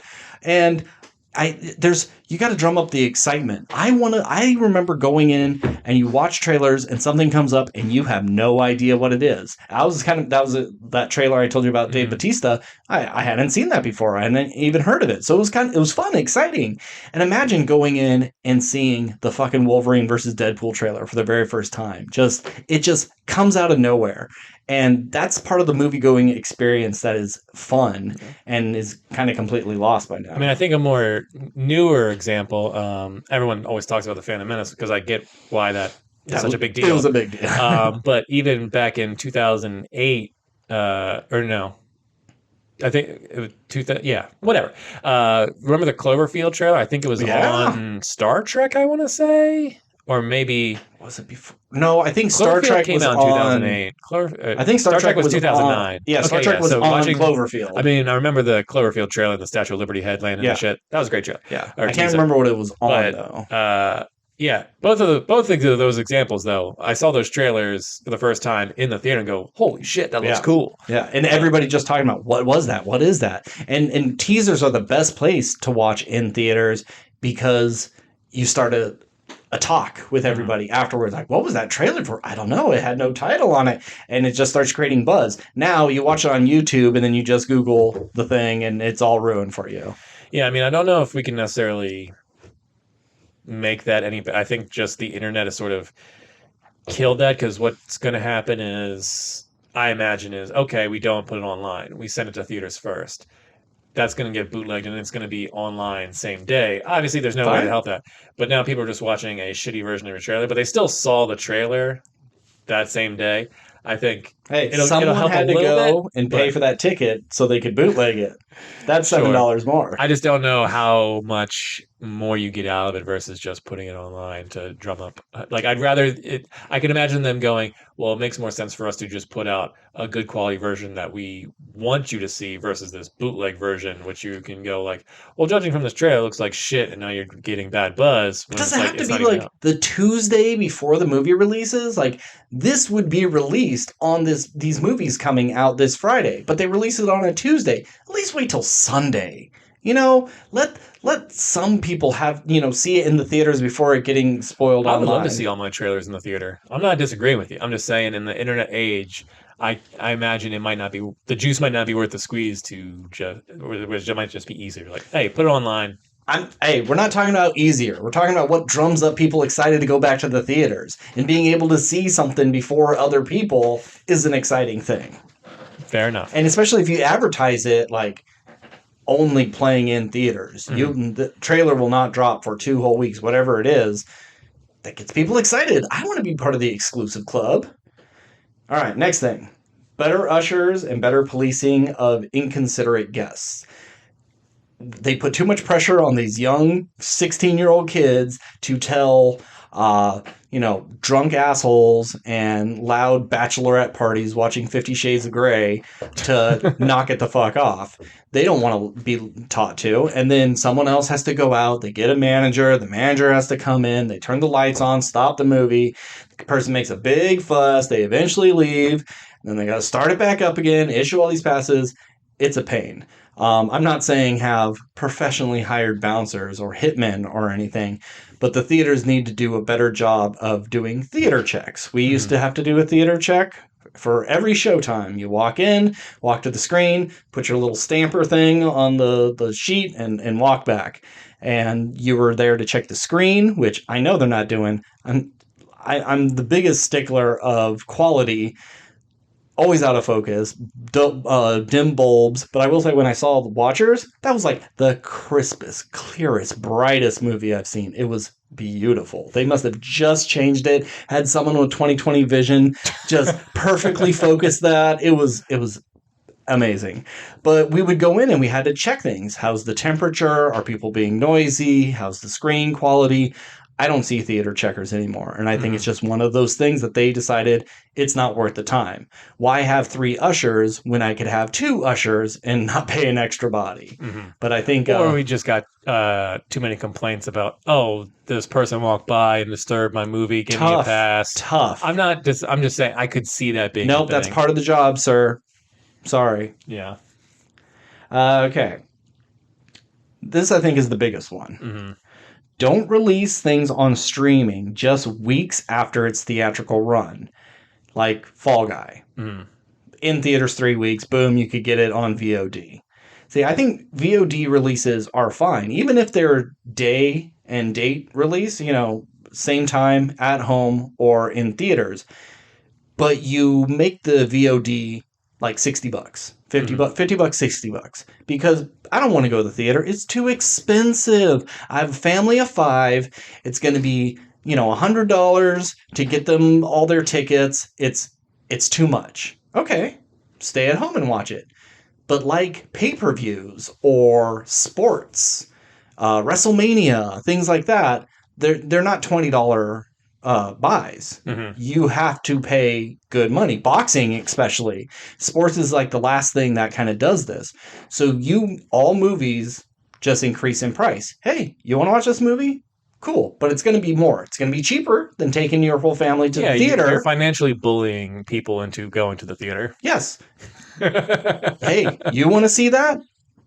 But, you think $50 is too expensive at home? You got to come into the theater. Then, hey, it's only $10, $15 for yourself. But you could rent this movie for, now with $20 and you have 10 people in your living room, they don't know how many people are watching. So now everybody only had to pay $2 for that. Mhm. So it's, what do you want? Convenience or a better movie like theater experience? I guess that's your own opinion. And so you pay accordingly to that. Then I think, however you release it, VOD or in theaters, you do physical media 6 months after it's out of theaters. You wait, nothing comes out, and you do your physical release. Get all the super fans, the big movie collectors, that they could buy it, and the people who went, "Ooh, I missed it. Sure, I'll pick it up." Then you have to wait 6 to maybe even 9 months after the physical release before any streaming. Mhm. You make this a scarce commodity. They're so worried about, well, if people don't know what Fall Guy is, in 6 months, they're not going to rent it. So just put it out right now. And they're training customers to don't go to the theater. Just wait. It'll come to streaming. Why do I have to go this week? I wait 4 more weeks and it'll be free or on video on demand. You make it so you want to see this? You better see this now, because it can be a year before it comes out on streaming for free. That's what they always did for like holiday movies. Mm-hmm. They didn't it wasn't 3 months after they were released on DVD. They would wait another year and release it closer to the holiday season, because who's picking up a Christmas movie in July? It's that kind of smart thinking. Yeah. But I think now they wouldn't give a shit. They would just release it. Right. So make your movies mean something, because the moment you put it out as quick as you can, not only are you training everybody, but you also kind of are like shitting on all this months and years of work of producing this thing for 1 weekend of box office, and that's all you give a shit about. If it doesn't make $1 billion in the first weekend, then it's fucked. So hey, here, then you can take it for free, and they're just shooting themselves in the foot. Do you think that's too long of a time? I think it depends on the movie. I think like the Christmas one makes sense. It's like, who's buying Christmas movies in July?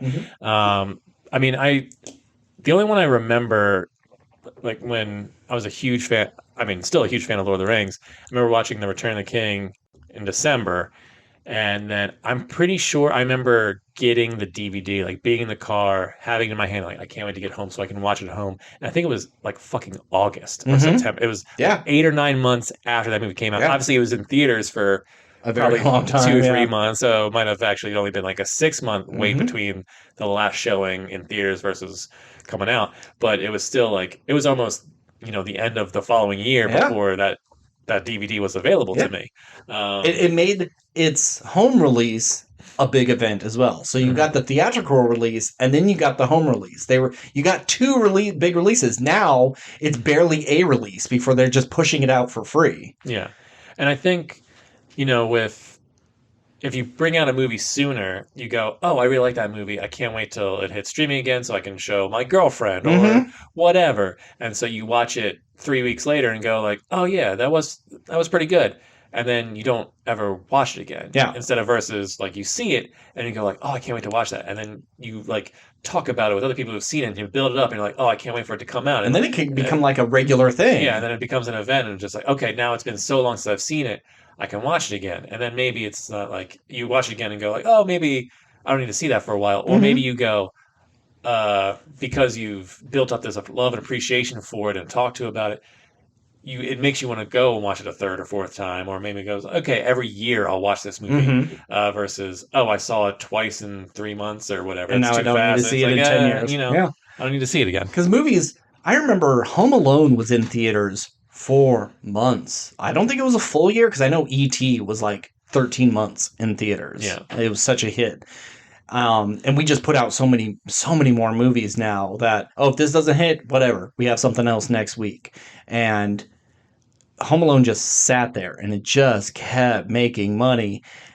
And we have now, we were conditioned to, you wait that time and then you had to just be patient. Then you had your home release. But now it's instant gratification. It's the TikTok generation. Like, that's what they're learning about these younger kids is they want what they want and they want it now. And so they're trying to force these movies to be that same way, but they don't even want your movies. So you're like changing your whole format of how you release things for an audience that doesn't even give a shit. So we have to kind of start retraining people. And it may take like 3 or 4 years to get people to forget this way again. And if you drill it home, this movie, like, especially if it's the last few weeks of its theatrical run, like, catch Lord of the Rings in its final week. It won't be on video until, and you say the release date, until August 8th. And people go, oh shit, if I don't see that now, I'm not going to see it for a while. And then August 8th comes, pick up the movie you've been waiting for. It's going to be 6 to 8 months before available on any streaming service. You really drive it home. Right. You're not going to see this in any other way. And hopefully you just create some scarcity. Yeah. I mean, in terms of like audiences in theaters, that's the real hard part, I think, is training people to care and also be considerate. If we're talking about a generation of people who, maybe they even want to see the movie, but they just can't separate themselves from their phone for 2 hours. They have to check it, or they have to text back, or whatever. Or maybe the movie's boring, so it's like, I'm going to flip through Instagram or TikTok or whatever during the thing. Which is nuts. You paid for this movie. You could do that at any time. Yeah. Which makes it pretty amazing. I mean, I don't know if you've been to libraries recently. I mean, a lot of them are kind of becoming sort of more,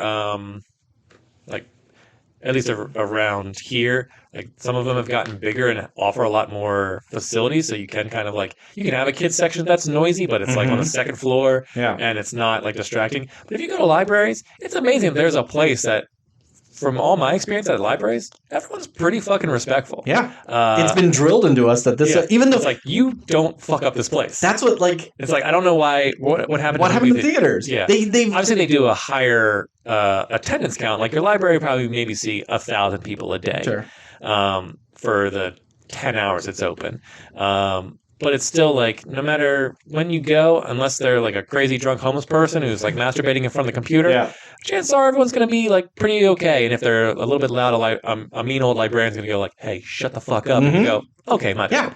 Yeah. It's like they have people in place to really drive it home. And I think because we went to libraries in school, you learn that early as a kid. Not everybody goes to the movies as a kid and learn that. But every movie since the dawn of time has had a silence your cell phones ad in some way. Not since the dawn of time.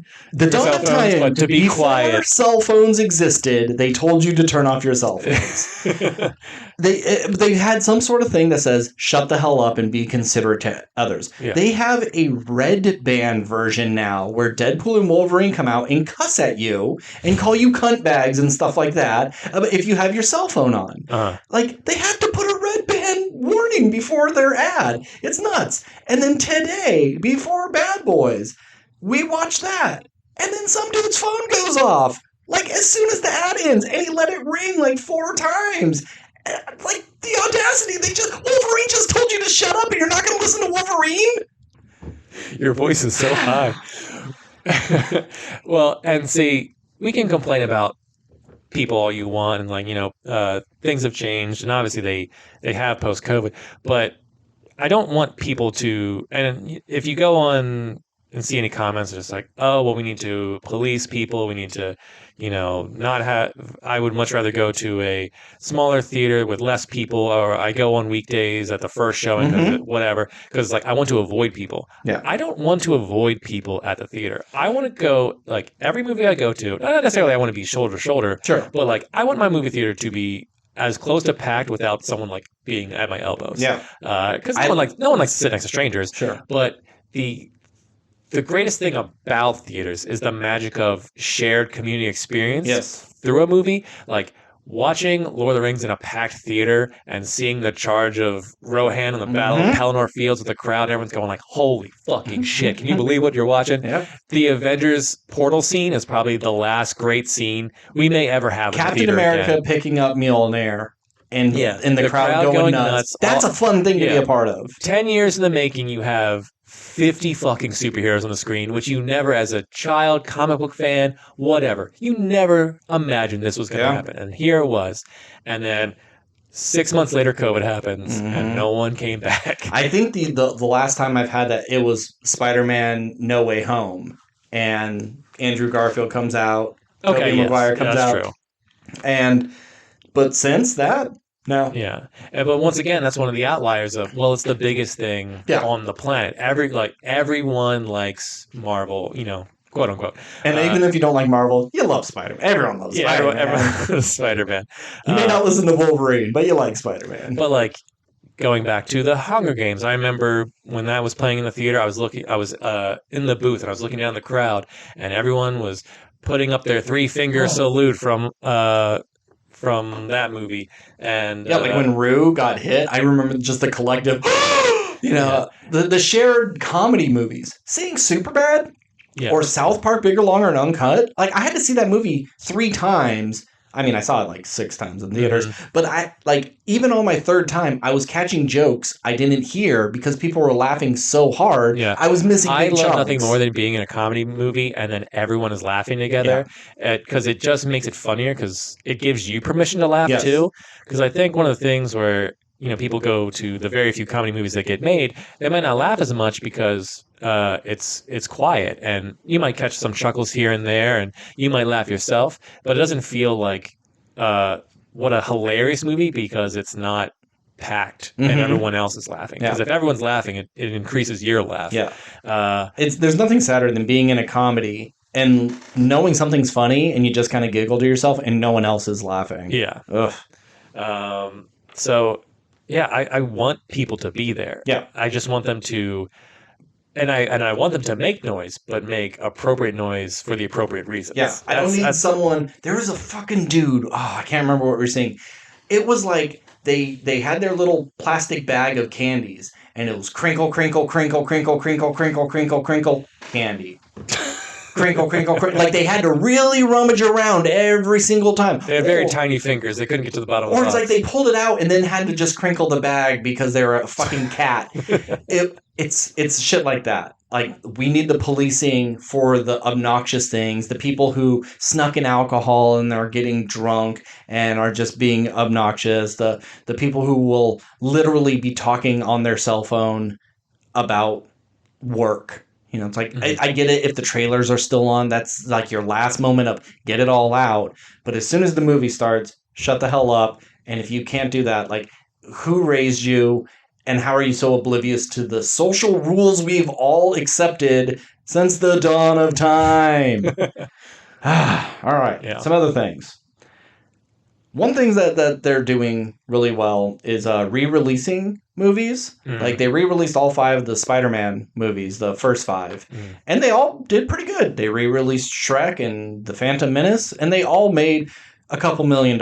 And that's a good way for studios to make a little extra scratch. And hopefully they're taking that money and putting it towards smaller projects. Yeah. But I think theaters should do more of that. Have a dedicated theater of these are this week's classic rewinds. We're playing Groundhog Day, playing Caddyshack, Ghostbusters. It's the Bill Murray week. And you get, one showing a day, and then they rotate the showtimes throughout the week. And then that's it. Boom. Then you take it out, and then it's the Uma Thurman week with all the classic Uma Thurman movies that you know my and love.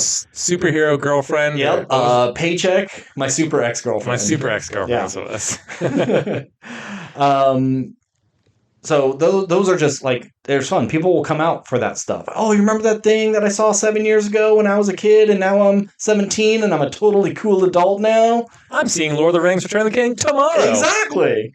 I also think we should just increase the amount of movies that are in theaters. That sounds kind of weird, but not everything needs multiple houses. I understand, but like Bad Boys doesn't need to be in 2 theaters. You put it in one big theater and you have your shows.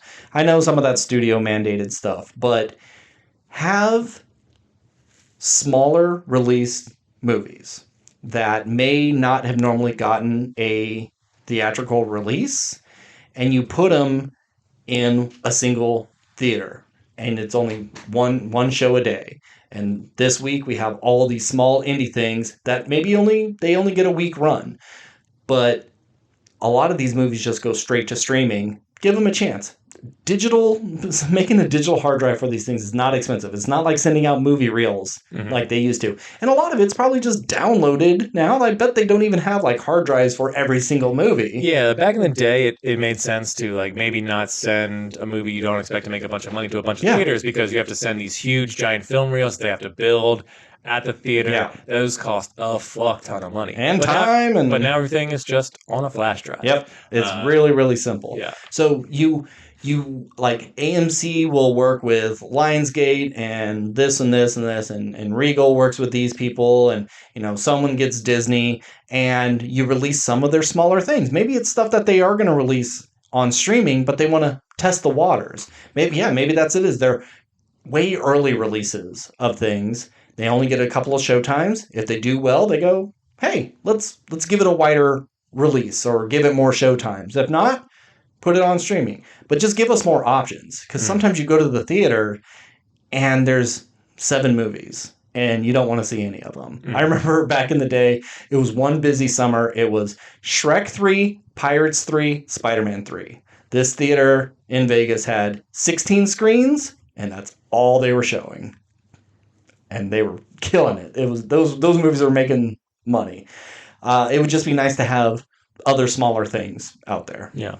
Now, for big theaters versus small theaters, I'm not talking about 50 seats versus 300 seats. I'm talking about like theaters that have 16 screens versus theaters that have 3 screens. Yeah. Do you think...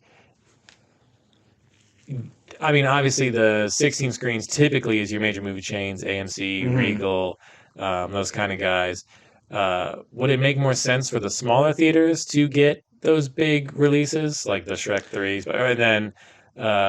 or is it more fun to go, okay, if I want to see the major studio releases, I go to the big Regal ones.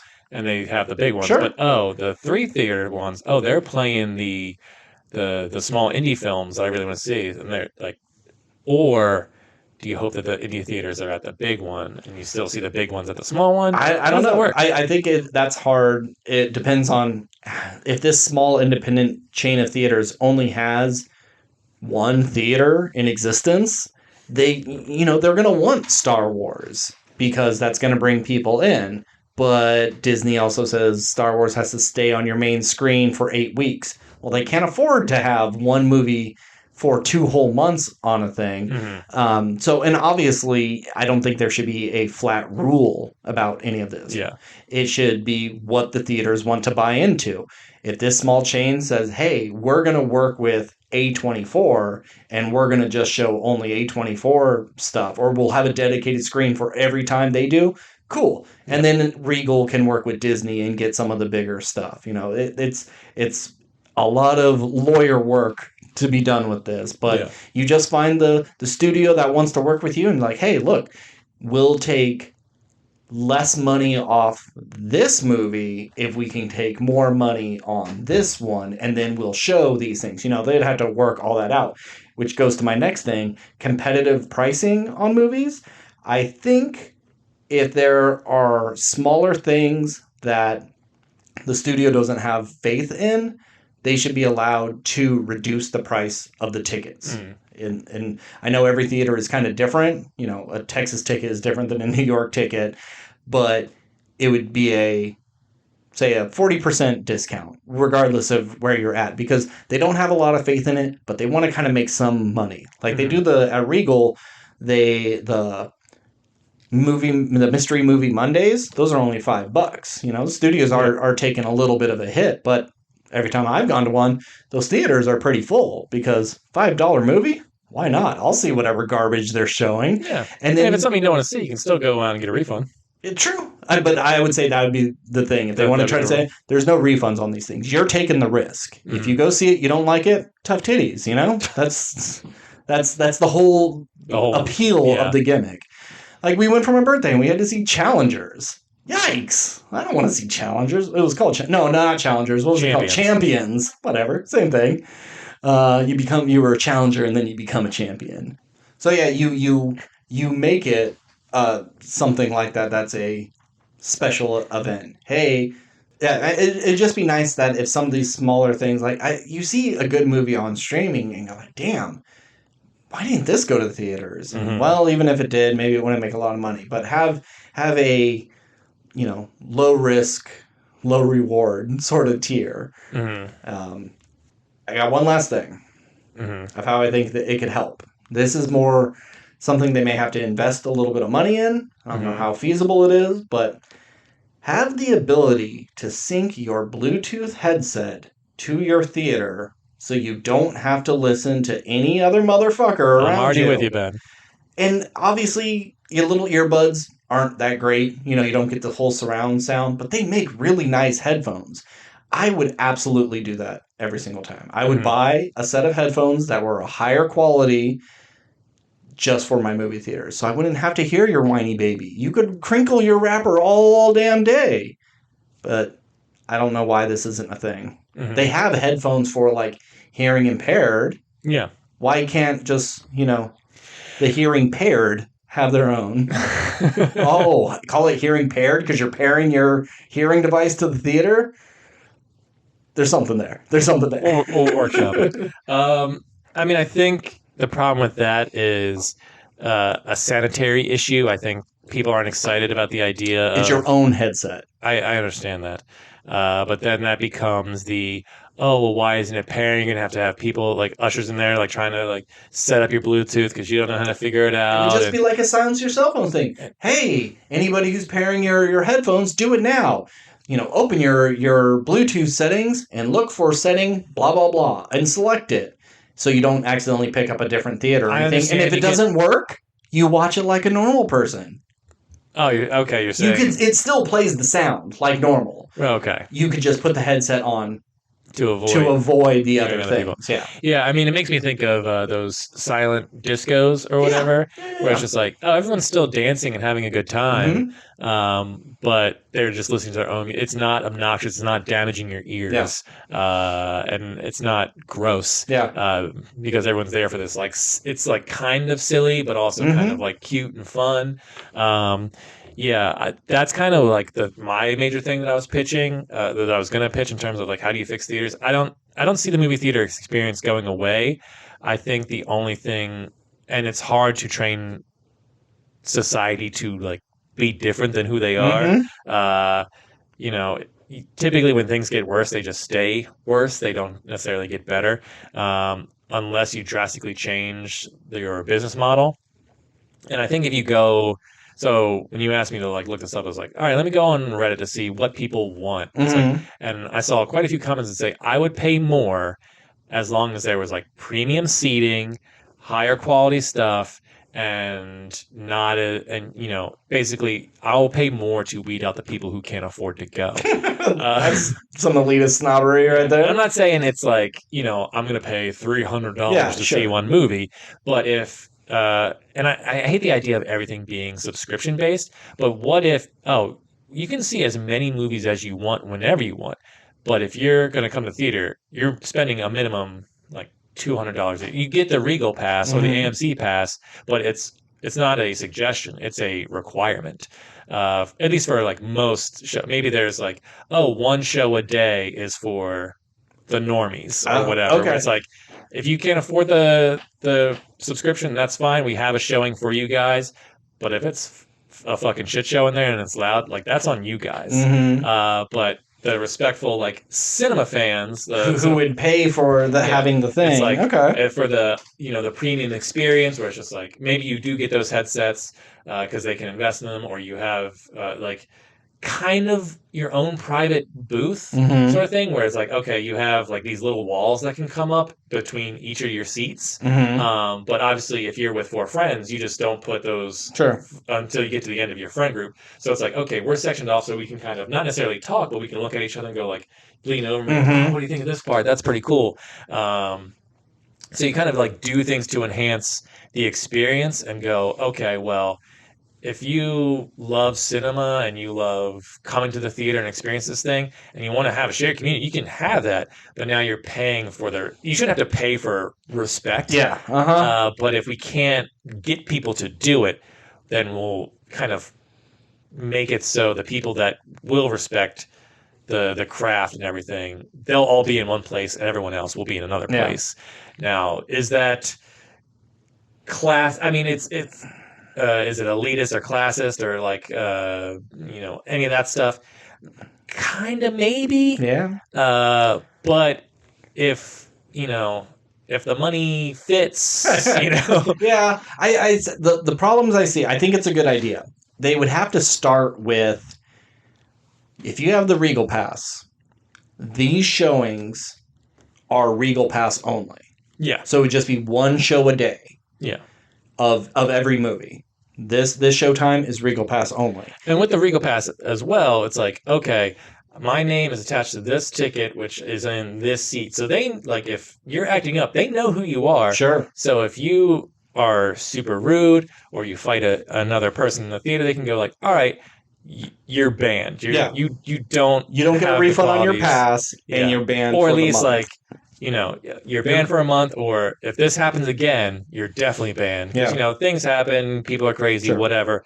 Sometimes you get in a fight and it's not your fault. Yeah. I mean, you would just sit in a different seat. If you were planning to be rude, you would just go to 2A instead of 4A. But I mean, you book a seat. Sure, yeah. I would book 2A, and then I go sit in G7, and then I start a ruckus, and they go, who's in there? Oh, we don't have anyone booked for G7. Well, who was it? Fuck, now we got to check everyone's seat. It's a little harder.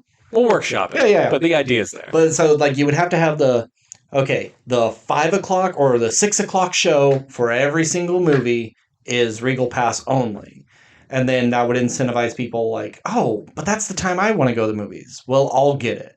And then now from 4 to 7, that whole block is just Movie Pass people. More people get it. Okay, now it's every showing but one is Movie Pass.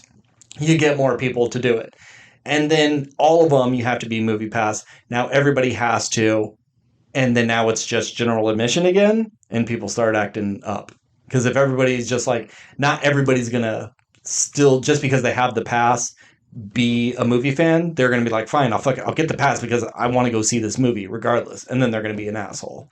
Well, no, but I'm not talking about you're spending $20 a month. I'm talking about from the get-go you're spending. You're spending the whole year. You're spending the whole year. Because you're going in with the intent of, I want to see a bunch of movies here. And I, like, if you eat $20 a month, maybe you're willing to throw that aside. But it's like, oh, no, I invested $300 for, like, every movie is essentially a $300 movie. I mean, you're only paying it that one time, but like every opportunity you go is, you could be throwing away a huge chunk of money versus, oh, well, like, yeah, I saw 5 movies this month. I can be a dickhead. And like, oh, they banned me. Well, then, no loss. Or whatever. It's no big loss because it was only $20, $30 or whatever. Yeah. They would have to plus, if you're a member of the Movie Pass thing, like I said, your name and your profile or whatever is on file. So if you are kicked out, then they know who you are and you can't come back unless whatever. Versus most people who just come in, just buy a ticket and walk in. It's just a piece of paper. There's no identification required. Sure. This way you are part of the system. I think they would definitely have to, it would have to stay a low amount of shows for a very long time. Because I can't I'm see. sure there's smarter business people who know, like, who can whatever, but I think the idea is there. The problem, like, I see movies with my roommate. I have the Regal Pass. She does not. She's spending a fuck ton of money seeing a movie every single week. And I told her this. She doesn't care. She's willing to spend that money. So now for these blocked out shows, can she go to them or no? I have to go see it by myself, right? No, I think... But then what's stopping her from being a bitch, I think the incentive is that it's like you can pay... Either you can pay for your friend or your friend can... however you guys want to do it. There would be obviously some sort of fee to bring another person, or maybe... Let's say your pass is $300. It's like, oh, well, occasionally I want to bring a friend. So I got the plus one, You get the plus one package and it's $400 or whatever. But that is still in the idea. It's still tied to you. It's still tied to you. And the idea is, it's kind of like police your friends. You police your friends. And it's like, if you go into any sort of private club where like, oh, it's members only, you have to be invited by a member. Yeah. It's you vouching for that person. Okay. So if that person acts up, well, that's on you, sir. So maybe you don't get kicked out, but maybe you lose that +1 ability. Sure. Either they take that $100 or maybe when you come in, you go, okay, who is your +1? And then you have to provide their name or whatever. Okay. Maybe obviously not their billing information or anything, but it's like this Drop of blood, fingerprint. Yeah, maybe you have to, as you walk in, you scan your card that has your face on it. They have to scan their face. I went to a strip club one time and they were like fingerprint people and shit. Yeah. Like you can do that kind of stuff.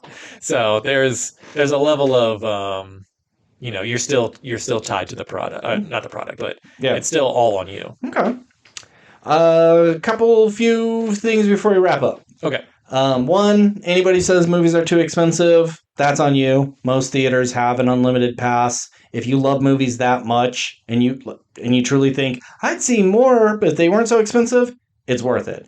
I see at least one movie. For the cost of 2 fucking coffees, you go see a movie. Yeah, absolutely. For people who say concessions are too expensive, yes, that's how they make money. And if you buy them, you're stupid. That's on you. Sneak in stuff like a normal person. But in fairness to the theaters, that is how they make that's a large portion of their money. They don't make money from their tickets. Yeah. Very little money.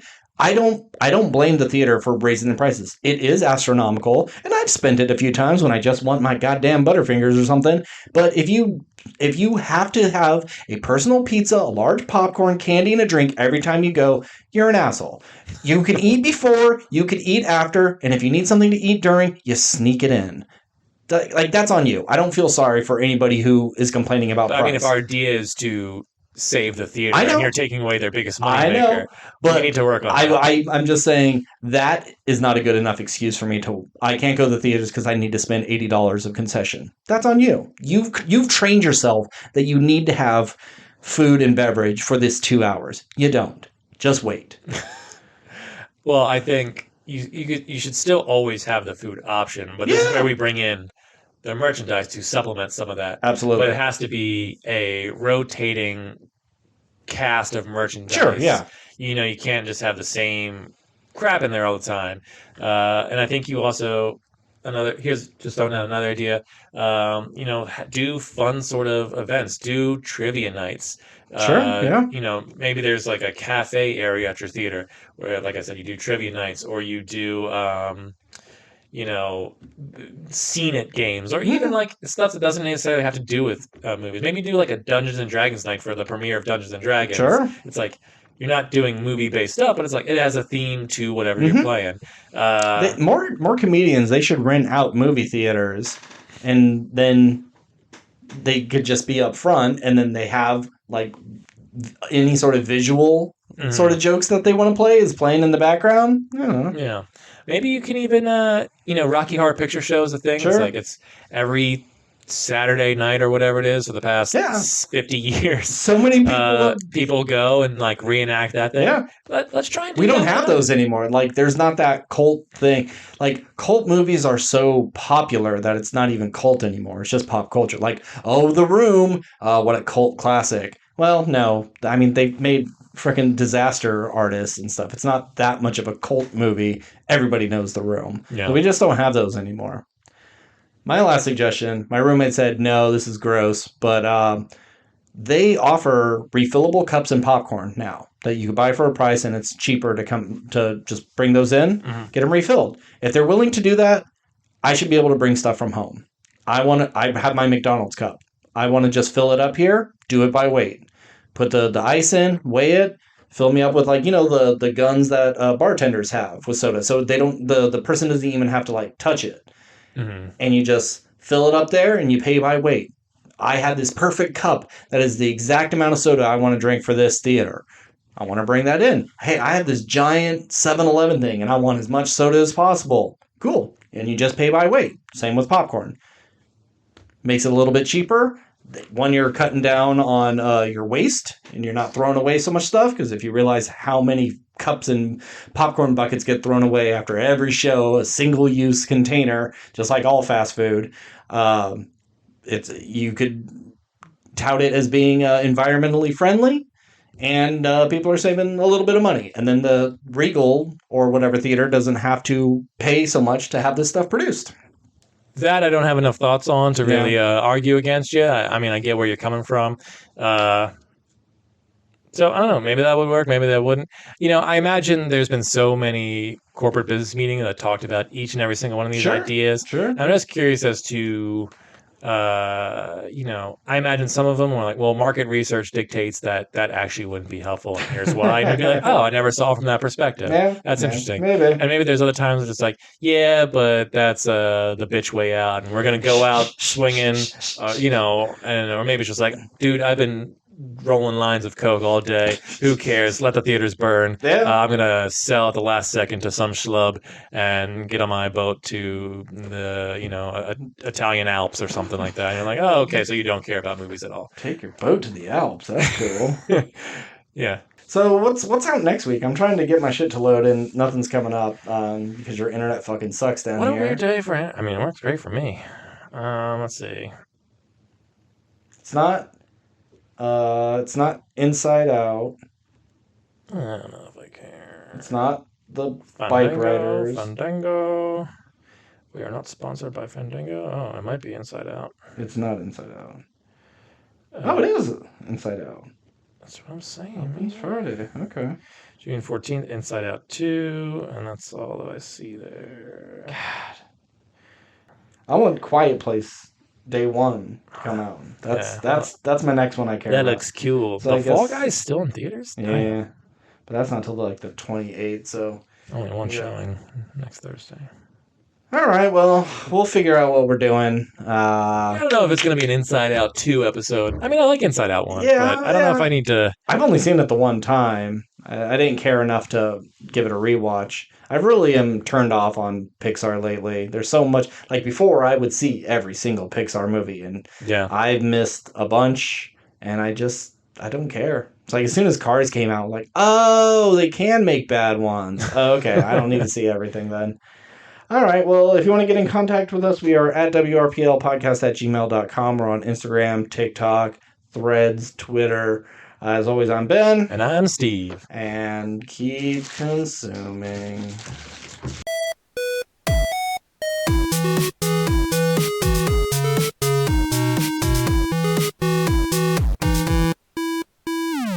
Wolverine just told you to shut up and you're not going to